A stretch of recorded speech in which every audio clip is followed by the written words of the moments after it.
नमस्कार विद्यार्थी मित्रांनो, G. तबडे सर या यूट्यूब चॅनलमध्ये आपलं स्वागत आहे। आज आपण गुणाकाराचे काही उदाहरणं पाहणार आहे।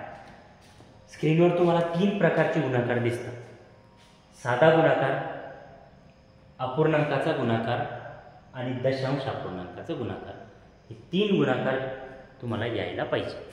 ज्याचे 3 गुणाकार कंप्लीट येत असतील त्यांना गणित विषय अतिशय सोपा जाणार आहे। तर बघा, या 3 प्रकारचे गुणाकार कसे सोडवायचे हे आपण बघू। पहिला साधा गुणाकार 35। गुणाकार करताना मात्र सगळ्यांना पाढेपाठ असणे गरजेचे आहे। ज्यांचे पाढेपाठ नसेल त्यांना गुणाकार येणार नाही। तर सर्वात प्रथम जर तुम्हाला गुणाकार यायचा असेल तर सर्वांनी पाढेपाठ करणे गरजेचे आहे। तर यासाठी एक सोपी पद्धत आहे। ज्या दिवशी आज तारीख 30 म्हणजेच ज्या दिवशीचा वार असेल, ज्या दिवशी जी तारीख असेल त्या दिवशी त्या तारखेचा पाढा, त्या तारखेचा वर्ग, त्या तारखेचा घन या 3 गोष्टी पाठ करायच्या। म्हणजे उदाहरणार्थ 1 तारीख, 1 तारखेला 1 चा पाढा, 1 चा वर्ग, 1 चा घन। 2 तारीख, 2 तारखेला 2 चा पाढा, 2 चा वर्ग, 2 चा घन। 3 तारीख, 3 चा पाढा, 3 चा वर्ग, 3 चा घन। असं कंटिन्यू 1 महिना करायचं।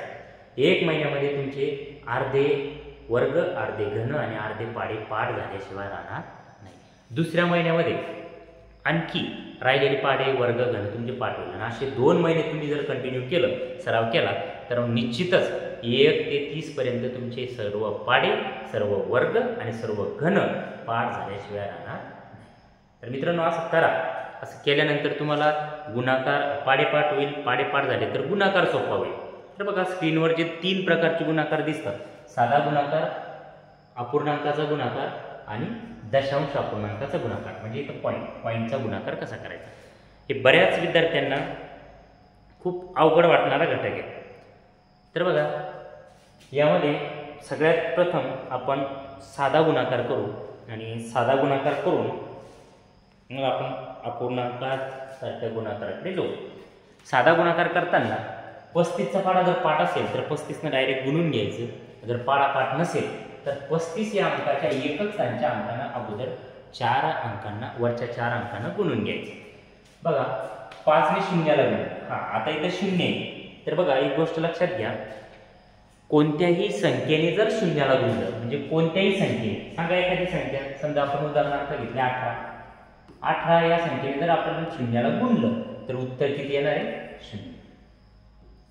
म्हणजे कोणत्याही संख्येने जर 0ला गुणलं तर उत्तर 0 येत असतं। तर बघा, अजून 0ने कोणत्याही संख्येला जर गुणलं तर उत्तर नेहमी 0 येत असतं। म्हणजे 0 गुणिला 20 उत्तर 0 येणार, 18 गुणिला 0 उत्तर 0 येणार। म्हणजे 0ला कोणत्याही संख्येने जर गुणले तर उत्तर नेहमी 0 येत असते। तर थोडा या नियमाचा आपण या ठिकाणी वापर करू। 5 ने 0ला गुणलं, 5 गुणिला 0 0। 5 ने आता 5 ला गुणायचं, 5 5 25, 25 शी 5 अच्छे आले 2। 5 जुने 10, 10 आणि 2 12 हातचा आला 1।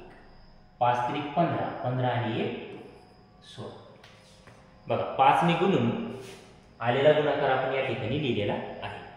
आता मात्र 3 ने गुणण्याच्या अगोदर एकक स्थानाच्या अंकाखाली फुली देऊन त्याखाली कोणत्याही प्रकारचा अंक लिहायचा नाही। तर बघा, आता 3 ने गुणून 3 गुणिला 0 0, 3 5 15 5 हातचा आला 1, 3 दुनी 6, 6 आणि 1 7, 3 त्रिक 9 हातचा आला का? 3 0 0, 3 5 15 हातचा आला 1। बघा, आपण हे हातचे मिटून टाकू वरचे, म्हणजे तुमच्या लक्षात येईल। 3 0 0, 3 5 15, 15 शी 5 हातचा आला 1, 3 दुनी 6, 6 आणि 1 7। आता हातचा आलेला नाहीये, 3 2 3 त्रिक 9 या ठिकाणी लिहिलं। याची काय करायची आता? बेरीज। बघा, गुणाकार करताना सुद्धा अंकाखाली अंकच यायला पाहिजे। जर तुमचे अंकाखाली अंक आले नाही तर गुणाकार चुकण्याची शक्यता 100% असते म्हणजे असते. तर बघा याची आता या दोन्ही याची बेरीज करू. 0 0 5 0 5. हा 5 मध्ये 0 मिळवायची आहे तर 5 गुणिले 0 करायची नाहीये म्हणून 0 उत्तर येणार नाही.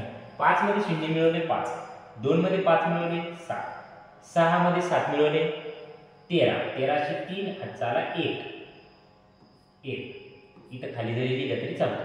9 1 10, 10 ने म्हणजे सूत्राला एकक दशक शतक हजार 10,000 लक्ष 1,13,750. हा होता साध्या पद्धतीने गुणाकार. तर बघा आपण हा फास्ट घेतला. का घेतला? कारण तुमची या अगोदरच्या व्हिडिओमध्ये बेरीज आणि वजाबाकी कंप्लीट झालेली आहे. बेरीज करताना जशी आपण साध्या पद्धतीने आजच्याची वगैरे बेरीज करत होतो त्याप्रमाणे आपण या ठिकाणी केलेली आहे. तर याला म्हणायचं साधा गुणाकार. चला दुसरा गुणाकार आहे अपूर्णांकाचा गुणाकार. हा खूप महत्त्वाचा पॉईंट. हा बऱ्याच विद्यार्थ्यांना येत नाही. स्पर्धा परीक्षेच्या तयारी करत असताना माझ्या बॅचचे विद्यार्थी यांची जेव्हा नवीन विद्यार्थी जेव्हा पोलीस भरतीची तयारी करीत असताना येत असतात तेव्हा मात्र त्यांना मला बेसिकपासून बेरीज वजाबाकी गुणाकार भागाकार या क्रियेपासून सुरुवात करावी लागते. कारण त्याचं बेसिक कंप्लीट नसतं. हा गुणाकार तर 100 पैकी 10 मुलांना फक्त येतो. 90 मुलांना अशा प्रकारचा गुणाकार येत नाही. तर बघा याला म्हणायचं कोणता अपूर्णांक आहे. आपण अपूर्णांकाच्या प्रकारामध्ये एक अपूर्णांक पाहिला. कोणता? व्यवहारी अपूर्णांक. अंश आणि छेद या स्वरूपात लिहिणाऱ्या संख्येला काय म्हणायचं? व्यवहारी अपूर्णांक म्हणजेच अपूर्णांक. अपूर्णांक संख्येची आपण बेरीज पाहिली वजाबाकी पाहिली तसंच आपल्याला आता गुणाकार बघायचा आहे.